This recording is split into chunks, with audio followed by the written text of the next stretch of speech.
हमारे यहाँ कई त्योहार बेहद ही धूमधाम से मनाए जाते हैं। इन्हीं त्योहारों में से एक है जितिया पर्व।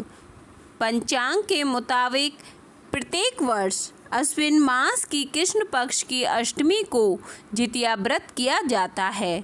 हर साल सुहागन स्त्रियां यह व्रत रखती हैं और संतान के हित की कामना करती हैं। ऐसा माना जाता है कि जितिया व्रत करने से संतान की लंबी उम्र होती है। इस व्रत को जीवित पुत्र का और जितिया व्रत भी कहते हैं। इस साल यह 28 सितंबर से 30 सितंबर तक मनाया जाएगा। 3 दिनों तक चलने वाले इस व्रत को सबसे कठिन व्रतों में से एक माना गया है। इस दिन माताएं अपनी संतान की लंबी उम्र की कामना कर निर्जला व्रत रखती हैं। सप्तमी तिथि के दिन नहाए खाए, अष्टमी के दिन जितिया व्रत और नवमी के दिन व्रत खोला जाता है, यानी पारण किया जाता है। नहाए खाए वाले दिन व्रतियाँ सूर्यास्त के बाद कुछ नहीं खाती और घर में प्याज लहसुन नहीं बनता। जीवित पुत्र का व्रत 19 सितंबर 2021 से प्रारंभ होगा। अष्टमी तिथि प्रारंभ होगी 28 सितंबर को शाम 6:16 से। अष्टमी तिथि समाप्त होगी 29 सितंबर की रात 8:29 से।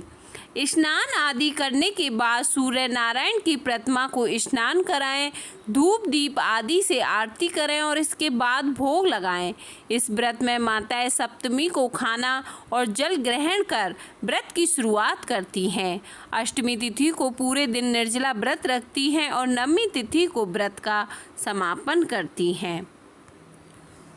पौराणिक मान्यताओं के अनुसार इस व्रत का महत्व महाभारत काल से जुड़ा हुआ है।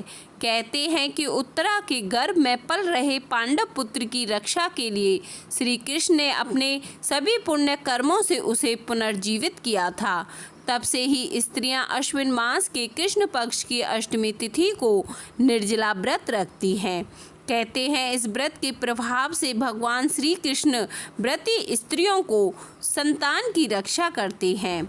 धार्मिक कथाओं के मुताबिक बताया जाता है कि एक विशाल पाकड़ के पेड़ पर एक चील रहती थी। उसी पेड़ के नीचे एक सियारन भी रहती थी। दोनों बड़ी पक्की सहेलियां थीं।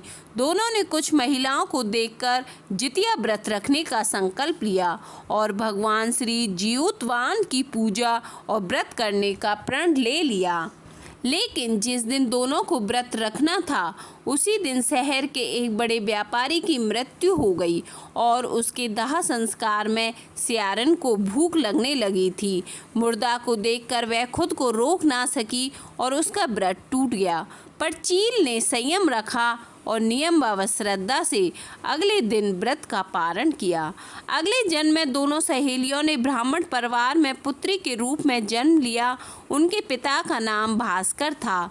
चील बड़ी बहन बनी और सियारन छोटी बहन के रूप में जन्मी।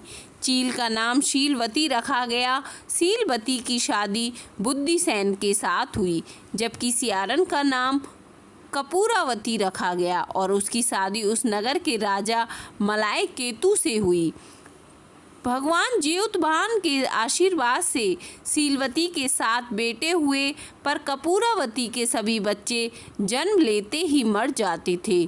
कुछ समय बाद शीलवती के 7 पुत्र बड़े हो गए और वे सभी राजा के दरबार में काम करने लगे। कपूरावती के मन में उन्हें देख ईर्ष्या की भावना आ गई। उसने राजा से कहकर सभी बेटों के सर काट दिए।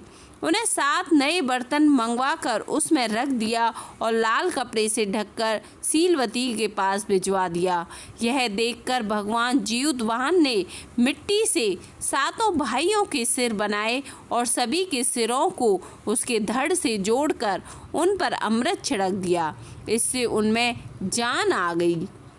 7 युवक जिंदा हो गए और घर लौट आए। जो कटे सिर रानी ने भेजे थे वे फल बन गए।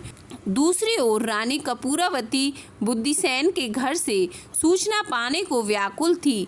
जब काफ़ी देर सूचना नहीं आई तो कपूरावती स्वयं बड़ी बहन के घर गई। वहां सबको जिंदा देखकर वह सन्न रह गई, आश्चर्यचकित रह गई।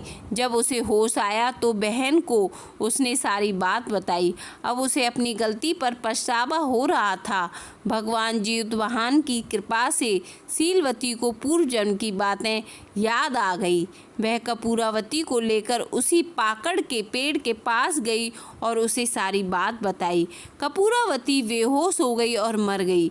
जब राजा को इसकी खबर मिली तो उन्होंने उसी जगह पर जाकर पाकड़ के पेड़ के नीचे कपूरावती का दाह संस्कार कर दिया।